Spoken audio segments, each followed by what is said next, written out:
ఓం నమ శివాయ. శంభో శంకర హరంబర మహాదేవ. ఏడుకొండలవాడ వెంకటేశ్వర.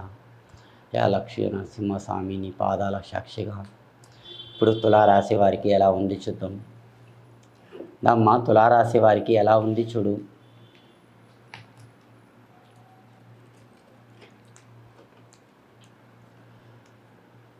ఈ తులారాశి వారికి చూడండి, ఛత్రపతి శివాజీ మహారాజ్ తిరుగులేదు. సంపాదనం తక్కువ ఉంది, ఖర్చు ఎక్కువ ఉందండి. కానీ అదృష్టం రేకాటంలో మీ చేతిని ఒక అమ్మాయిది కళ్యాణం చేయాలని ఉందండి. ఒక అమ్మాయిది కళ్యాణం చేయాలని మీ మధ్యలో ఉంది. ఇంకా మీ ఒక అబ్బాయిది కూడా కళ్యాణం కూడా మీరు చేయాలనుకుంటున్నారు. మీరు ఇద్దరు దాంట్లో ఉన్నారు. ఒకడు పుల్ల పెట్టేటోళ్ళు, అబ్బాయి తరపు నుంచి కూడా ఒకడు పుల్ల పెడుతుండు, ఒకడు అమ్మాయి తరపు నుంచి కూడా ఒకడు పుల్ల పెడుతుండండి. వాళ్ళే ఇంకా మీకు ఇద్దరికి కలుపుతారండి. వాళ్ళు లేకుండా మీకు ఏ పని జరగదు. ఆ ఇద్దరి మనసుల వల్ల మీ కళ్యాణ బలం, శుభ కళ్యాణం శుభంగా జరుగుతుంది. ఏం డౌట్ పడకండి.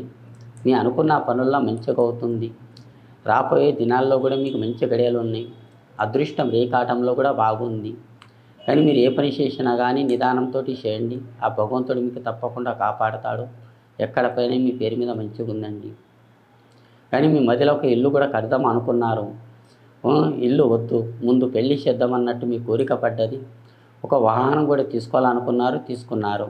కొత్త సమయంలో కానీ మీ మంచి గడియలు ఉన్నాయి, తీసుకున్నారు. దాంట్లో లాభం అవుతామా నష్టం అవుతామా అన్నట్టు మీ కోరిక ఉంది. లాభం నష్టం అనేది ఆ భగవంతుని దయ ఉంది. ఆ శివుని ఆజ్ఞ లేని చీమ కూడా పుట్టదు. ఆ దేవుడు కాపాడతాడు. ఆ అప్పులు తీసుకున్న అప్పులు తీరిపోతాయి. ఏం తొందర పడకండి. ఆ అప్పుల గురించి మీరు చాలా బాధపడుతున్నారు. ఆ బాధ పడకండి. ఆ బాధలు మొత్తం ఆ దేవుడు చూసుకుంటాడు. బాధలు పడకండి, ఆ టెన్షన్ పడకండి. ఇలాంటి అవకాశాలు, పెద్ద పెద్ద అవకాశాలు, పెద్ద పెద్ద టాలెంట్ ఉన్నాయి. పెద్ద పెద్ద ఆఫీసర్ సార్ వాళ్ళు మీకు తప్పకుండా సహాయపడతారు. ఆ సారు వల్ల దయ వల్ల మీకు మంచిగా ఉంటుంది. ఆ పైసలు 2-3 లక్షలు అంటే మీకు ఈ కాలంలో చీప్ అయిపోయినాయి. అదృష్టం రేకాటంలో అలాంటి టెన్షన్ పడకండి. ఎన్నో లక్షలు వస్తే ఎన్ని పోతూనే ఉంటాయి. ఆ భగవంతుని దయ వల్ల కానీ అనుకున్న పనుల్లో కానీ మీకు మంచిగా ఉంది. మీ కడుపులో పుట్టాలి సంతానం 3, కానీ ఇప్పుడు ఉండాలి ఆడపిల్లలు 2, అబ్బాయి 1. కానీ వంశానికి ఒకడు ఉన్నాడు. అతన్ని మీ కళ్యాణం మీ మధ్యలో చేద్దామని మీ మనసులో ఉంది. ఈ ఫస్ట్ 1వ తారీఖు నుంచి అమ్మ దయ వల్ల, ఆ భగవంతుని దయ వల్ల చేద్దామన్నట్టు మీ కోరిక ఉంది. అది అవుతుందా లేదన్నట్టు మీ కోరిక ఉంది. అది తప్పకుండా అవుతుందండి.